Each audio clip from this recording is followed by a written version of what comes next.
नमस्कार बालमित्रांनो, यावर्षी तुम्ही इयत्ता पहिलीत आलात. तुमचे सहर्ष स्वागत. आज आपण इयत्ता पहिलीच्या नवीन अभ्यासक्रमातील गणिताचे पाठ्यपुस्तक समजून घेणार आहोत. पाठ 1 माझे गाव. या पाठातून आपणाला वर खाली, मागे पुढे, आत बाहेर यांसारखे क्रियावाचक शब्द समजून घ्यायचे आहेत. वर खाली. टेबलावर पुस्तके आहेत. टेबलाखाली चेंडू आहे.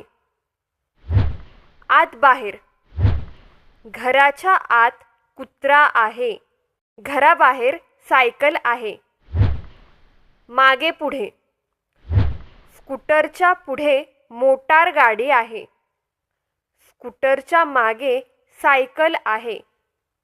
अशा प्रकारे आपण वर खाली, आत बाहेर, पुढे मागे यासारख्या क्रियावाचक शब्दांचा अर्थ समजून घेतला. आता याच क्रियावाचक शब्दांचा उपयोग करून पुढील चित्राच्या मदतीने वाक्ये तयार करूया.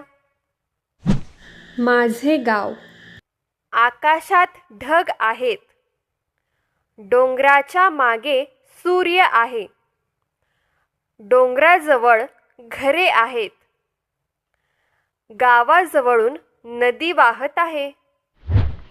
झाडाखाली मांजर आहे. झाडावर माकड बसलेले आहे. झाडावर पक्षी बसला आहे. रस्त्यावर वाहने चालली आहेत.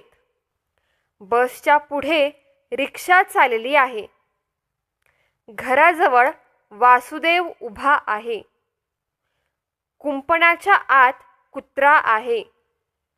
गोठ्याच्या आत गाय आहे. शेतकरी शेतात नांगरत आहे. शेतात ट्रॅक्टर चालला आहे. शेतात विहीर आहे. विहिरीवर सौर ऊर्जा यंत्र आहे. बालमित्रांनो, या चित्राचे बारकाईने निरीक्षण करा आणि आणखी काही वाक्ये तयार करून तुमच्या शिक्षकांना व आईवडिलांना सांगा.